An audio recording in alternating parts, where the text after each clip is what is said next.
Hi, I'm Dmitro Shvets, your host at the Start Global Insights, where I interview experts from different countries about local business secrets and international expansion experience. Hi, today we will talk about Lithuania, and my guest is Saulius Ratsevičius, a Lithuanian expert with more than 20 years of experience in banking and finance, and including helping companies to enter Lithuanian market. Hi, Saulius. How are you? Hi, Dmitro. Fine. Thank you. Welcome to the show. Thank you. Could you briefly introduce yourself? And if I misspelled your name, then correct me. No, okay, you're really pronouncing the right way. Again, I've been working in the financial services area for around 30 years. Was really heading the departments, crucial departments of the biggest financial institutions here in the country or in the region. Then I moved to work, say, to London for a few years. My last, say, the venture was really set up and launching operations of the biggest electronic money institution in the region. I was the founder, smaller shareholder, as well as chief executive officer. Now I've been working as a consultant, helping financial service providers to say to cope with their problems, to find the solutions. Just really hands-on management, helping them, just to be on track and Mm-hmm. just not to violate any kind of, regulatory requirements because it's really very highly regulated business. Okay. Saulus, could you describe briefly the general situation at the Lithuanian market, how it is currently feeling, especially during these times of the war? How do you feel now? Yeah, for sure, it's a real war, and influence is obvious. But say the real shock took place around the beginning of autumn 2020, exactly 1 year ago. But now it seems to be that Lithuanian economy is quite open, quite small, and quite resilient and quite flexible. Really can agile to any kind of the situations. Now we see that business as usual. For sure, the war is raging, and we need to take in consideration that, frankly speaking, it's quite a normal situation. What are the major business sectors? The economy structure is quite similar to the German or the Czech Republic structure. We have quite a big part of the industry, what we call the conventional industry. It counts around 20, 22, maybe 23%. Also, transport matters, and also emerging the new technology sectors like the biotechnology, uh, stuff like, for instance, IT sector, financial technology sector, and stuff like this. So it's quite diverse. So it's quite diversified, say, the economy. Just Mm-hmm. quite modern, quite diversified, and that's very open. When it Mm-hmm. comes to the say the size of exports imports in comparison to GDP, it's really one of the highest results in Europe, in the world. In that regard, our economy is really very similar to the economy of Netherlands, and we really heavily rely on the exports and Mm-hmm. the imports, and especially the services. Exports has been growing very rapidly. It's really very important part of the economy. I have seen the statistics about the experts of Lithuania, and your trade partners are quite developed countries. It is like mostly Scandinavian countries, yeah, Germany, Poland as well. What helps Lithuania is really very near proximity to the very highly and very developed countries like the Scandinavian countries, Germany, Benelux countries, United Kingdom, and also very good, how to say that, mm, situations with the United States of America. I was really surprised that United States of America is really now one of the key trading and especially, say, the investment partners for Lithuania. it really helps to attract the money, attract experience, attract access to American market and stuff like this. Say that generally the geographical situation of Lithuania is quite good, despite this, controversy with Belarus. Yeah, but you're quite heavily exporting to US, and you exporting interesting products like chemical products. Yeah, so Yeah, not it's only it's all like the medicine, because say the biggest the producer of ferments was acquired by an American company, and there was really like this is the one of the biggest producers in the world of components to the say the vaccines, especially the COVID-19 vaccines, okay. and this is really a very significant production facility here in Lithuania. And Lithuania joined EU in 2004. Yeah, so it's quite Yes, in 2004 exactly, on the 1st of May. quite a long time ago. Do you remember? So can you compare what has changed? How big was the influence of that on the country? There was really paradigmatic change because it's really like conducting business in Lithuania means that it's like the conducting business in this area, in the European economic area, European Union plus countries like Norway, Liechtenstein, Iceland, and it's like the game changer. It's like the icebreaker. Finally, they understand that you've been dealing not with a 3 million people market, but with around 500 million people market. So entering the EU actually opened this market for Lithuanian businesses as well. Yeah. Yeah, so they got access to. Yeah, and this is one of the say the key drivers of this success story, because you can imagine it's a small country, the market is quite limited.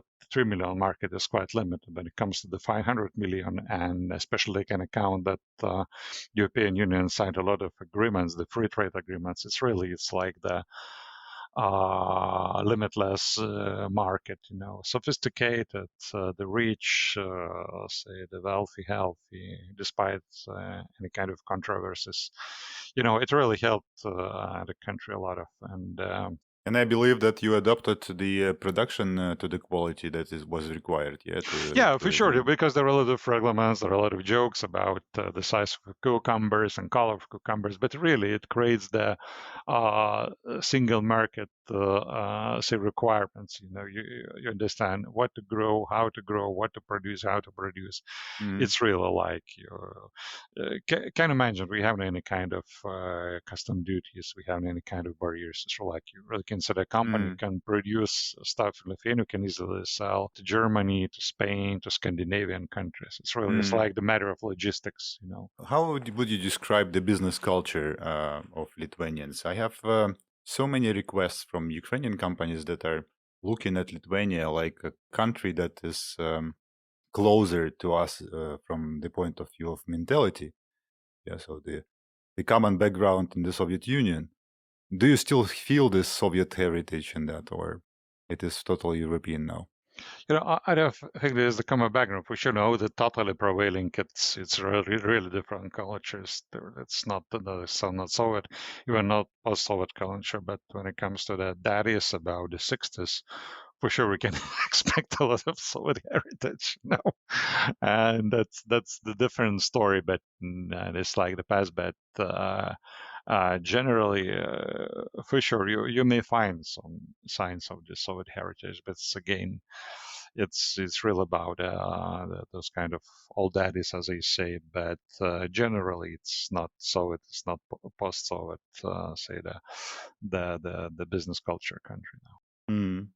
And how big is the Russian influence of Russian language, for example? It is still a lot of information in internet about Russian like festivals or Russian schools in Lithuania, and Russian oligarchs coming to open businesses there. Do you feel that within the country? I don't know what about the Russian oligarchs, because if they're under sanctions, that's not the case. Yes, we do. We still have the Russian schools, but it's not like that you really can enjoy everything in Russia. Language, it's really like you have like the 50-50-50 in the Lithuanian language, classes in 50 the Russian language, and the kids they're really good at uh, their Lithuanian language is really it's I would say perfect. You really Mm. even cannot feel any kind of accent. That's a different story, you know. If you meet a person below 40, how likely this person will speak Russian? They may use the language, but for sure it's not that level that, for instance, my generation really can employ. You know, that's for sure. That's definitely the English is prevailing. You know, and you expect to know English in order to conduct business with this say the category age category. You know. For sure, people above 40, especially 50, they can really use Russian language, and they still keep the capacities, you know, to communicate in Russian. So at least for business, it may be used. Yeah. So Yep. if somebody Yeah. is not fluent in English, they can use Russian as a foreign language. So better learn English. Yeah, Yeah, for sure. as No, a no doubt. universal. It's better because, Dmitry, when I ask about a country, there is still no common background because it's a huge difference, say, between the people around the 30, 35 and the 60 and the 65. We selected two different countries, you know, to different the culture, you know, citations, the attachments to the particular, you know, the culture codes and similar stuff, you know. So actually, the whole new generation that was born after getting the independence from the Soviet Union is already different. Yeah. Yeah, but because Russian language is disappearing, because first of all, language is supposed to provide you with the benefits like the education, like the culture, you know. And we have no Lithuanians, you know, going to Russia, you know, to attend their universities. Now it's really like, you know, before the Brexit, the hottest topic, the most important country was United Kingdom. Now we see rising demand for universities in Netherlands, in Scandinavian countries, in Germany, you know. And again, you know, the Russian language is not so important because what you can expect to do with the Russian language? You cannot get education. The culture is broken, you know, nothing to do with this culture, and that's this very how to say the natural process of adapting first of all English and then the German and other languages, you know. And if you would compare the business culture in Lithuania to other European countries, what is the closest to you? I would say United States of America.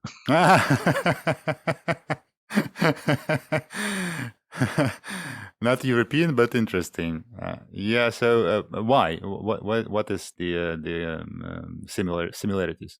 You know, it's a quite small country, and we have lesser amount of this kind of hierarchies. For instance, like Poles do, you know.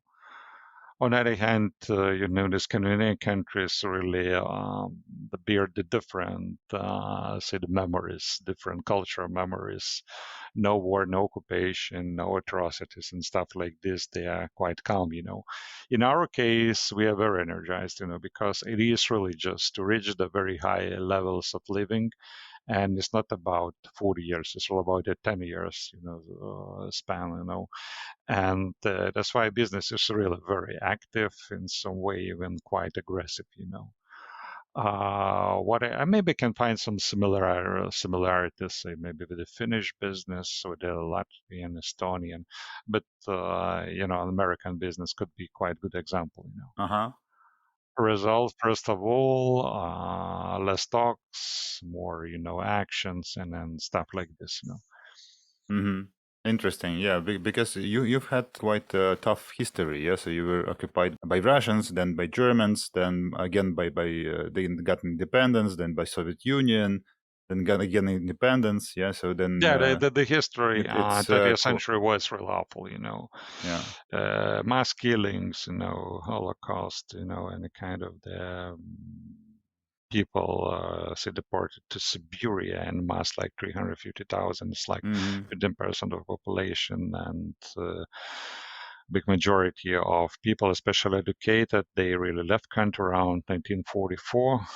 That's why for sure we enjoyed a very big diaspora in the United States. And, you know, when the number of people in 3 million is quite abnormal, you know. Yeah. It's supposed Yeah. to be like at least 6-7 million.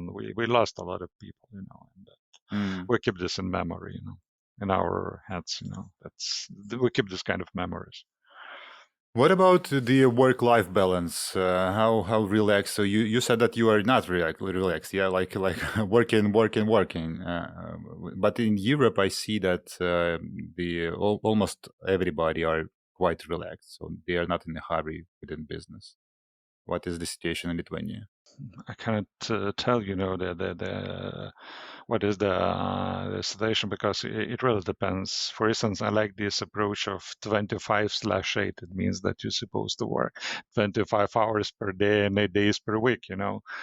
And that's really, again, this success story is really based on this issue. For sure, there we see more and more situations when finally this balance is really imposed, and especially when it comes to the supranational institutions or the big companies, then you really can find. But we work. Say more than Western Europeans on average. This is the similarity with Ukrainians, Yeah, at I least. hope so. I hope so. Yeah, but Dmitry, it's like the destiny. You cannot avoid this. As far as you really keep this idea of creating the better life conditions, better life, say for your kids, for your grandchildren, you're supposed to Mm, work hardly. No mm, ways, because the gap was quite huge. There is still a gap when it comes, to some the living standards, some accumulated wealth, some the corporate issues. That's really, especially talking about my age, say my circles. We really work hard. when I was preparing to this conversation, I've been asking my friends that are dealing with Lithuania and what questions do they have. And there was a story that one software company was contacting the partners in Lithuania, and within half a year, the Lithuanian partners had Hmm. 8 times gone to vacations. So Hmm. they had they had this feeling that is nobody is working. Maybe you can find such cases, but This is not a general case, yeah. exception rather than general Mm. case. Okay, clear. You have touched the topic that actually Lithuania is quite a good platform to expansion to other countries, mainly European Union, but also due to trade agreements of EU with other countries, also overseas. But how do you think how similar the Baltic countries are, and can one um, see Lithuania as an entry point to Baltic countries, or it is better to see Lithuania as entry points to more bigger countries in Europe? Again, it's on hand it's true. On the other hand, for sure, there are some difference. The truth is really that it's a part of the biggest in the world open economy, European Union. First of all, On the other hand, for sure, we have some, I would say, number of the cultural differences, but that's the question whether it's really a big obstacle or not. And when it comes to strategy, how to enter a country, for sure, it makes sense. First of all, to set up business, say, in one of the Baltic countries, in order, to spread it over, conduct business on all three Baltic countries. But again, when it comes to Ukraine business, really, there are like the two opportunities: the local business. Again, it's a small country, but with a quite high purchase power. What I found, really, for instance, say some Ukraine restaurants. I found one place, and it's about to have the Piana Vishna restaurant from Mm-hmm. Lviv. Yeah. A few more, say, the Ukraine restaurants, and spotted even on the high streets. For sure, for the small business, it's a one issue. Really, you really can find a niche, whether it could be restaurant or some kind of production on specific good quality Ukrainian products. Mm-hmm. On the other hand, it's really like for the much bigger businesses, really like the place where you really can set up your headquarters, and then you really can start, spreading over your business. Yeah, this is a good idea to split it that in this way. Hmm. So for small businesses, they may really see Lithuania, yeah, and then other Baltic countries Hmm. as a platform for their first expansion. Yeah, and when they grow bigger, then to see Hmm. what is happening in other countries in the EU, already having presence in the EU in Baltic countries. Hmm. Interesting. And from your personal attitude or thinking, what other countries are closer in terms of trade with you? Where would you go from Lithuania first? The first of all is really like the structure of the Finnish economy. We have very strong industry here, and the industry that really provides with a quite good quality. And there's finally recognition from so-called the DACH, Deutschland, Austria, and Schweiz, Mm-hmm, mm-hmm. countries regarding the quality. And really, we got quite, strong economical ties with the German-speaking countries. And the image of Lithuanian products are good in Germany, yeah. So you Yeah, you, you already won this recognition of quality production. yeah, this is really the quality, the terms of delivery, were well functioning, distribution, logistic channels, and stuff like this. Mm-hmm. Say when it comes to other countries like the Scandinavians, it's also industry, but it also could be the services like say IT services related. Another very interesting issue, but it's a very specific market. It's like so-called the financial technology market. Fintech, yeah. Just wanted to Yeah, say. Mm-hmm. yeah, but that's very specific because Lithuania became the most important country when it comes to, say, the non-banking payment service providers. Mm-hmm. We have like 128 licenses here. It's the biggest number, across European Union, and was the second biggest. But when the United Kingdom left European Union, it became the one of the biggest in terms of licenses, Mm-hmm. at least Mm-hmm. fintech hubs here in European Union. So, but again, So the summary is really like it's a very good location for the production, so-called engineering production for the based in German-speaking countries companies. mm-hmm. Also, very close proximity to Scandinavian markets. Say it matters a lot of also. You may find some situations in Poland. There is a rising importance of the connections with Italy, for instance. I was quite surprised, but it's again industry. And again, you need to bear in mind this kind of the free trade agreements. But again, it's like geographical location, and it's fortunately that we've got, so with the exception of Belarus, we got very rich, and the very developed countries around us.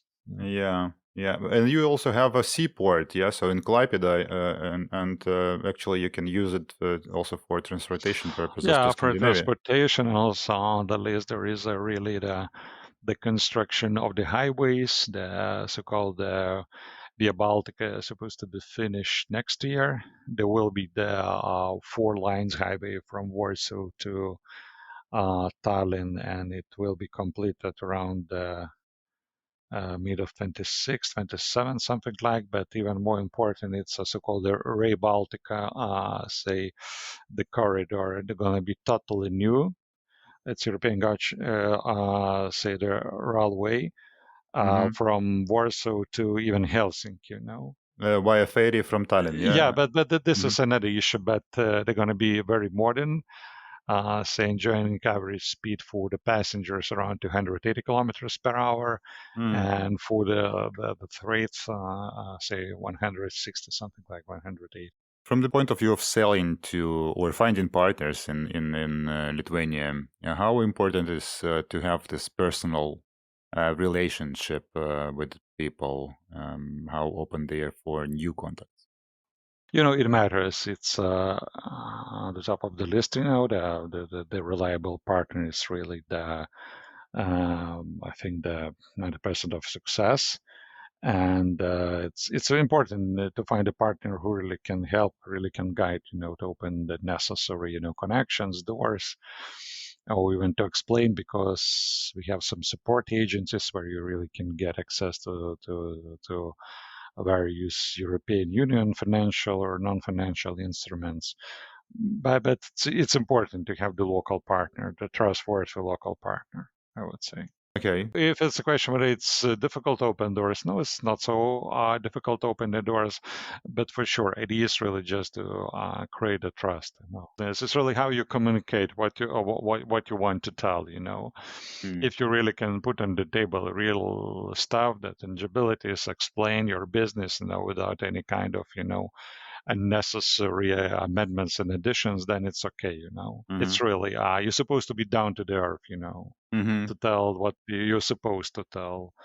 It's really not about telling any kind of strange stories, drinking a lot of. No, it doesn't make any sense. Mm-hmm. Mm-hmm. As far as you have good idea, business idea, or as far as you have good business and you really can present in proper way, it really should work. I also hear from people that, well, they say that about all Baltic countries, but mostly about Estonians, but also about Lithuanians, that you are not expressing your emotions too much. Yeah. So if you are in negotiations with Lithuanian, then you have this poker face. Yeah. So you cannot read the emotions, whether you are okay or not okay if you are talking about business. And how do you feel comparing? So you have this experience with other countries and other nations. How do you perceive this from type of Lithuanian? It could be true because emotions do not help. It's really just because being straight away when it's really like that, you really have the clear separation between the personal life and the business life. Business is really business, it's nothing personal. You're supposed to Mm, be no ad hominem situation. You really may have disagreements, you may have the different angles, different understandings about the business, but it doesn't mean that you talk to the bad person. I think mm, it's a good idea. Even mm-hmm, when you start negotiations, you may expect, and you're supposed not to see this as some kind of the bad stuff. It's really the business and the personal life is quite separated. mm-hmm, mm-hmm. Okay. And what would you advise to some more emotional nations if they are in negotiations with Lithuanians? Yeah, and they see this constrained emotions on the behavior of their counterparts. Is it okay just to clarify that with questions or ask them if it's everything okay and they just do not express their emotions, or what do they feel about the situation that is negotiated?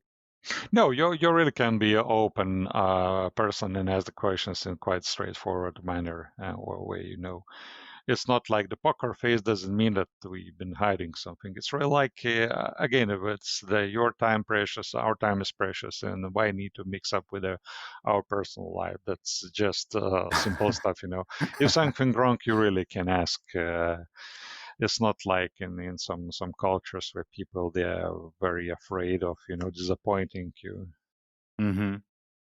Again, that's we live in the country which is really still on the path, on the track of the very how to say the high development. Mm-hmm. And frankly speaking, you really have no such pleasure. Time is money. And what you're supposed to do, you're supposed to earn money in order to reach the certain levels. Money it's about the time, or time it's about money. And Mm-hmm. you're supposed to take it as into consideration. I suppose the decision making process is also quite quick. Yeah, sometimes it depends, but as a matter of fact, it's quicker than for instance, than in Scandinavia or United Kingdom, or Mm. especially in France. And the decision-making culture is more like in Sweden about consensus, or No, one person can uh, decide.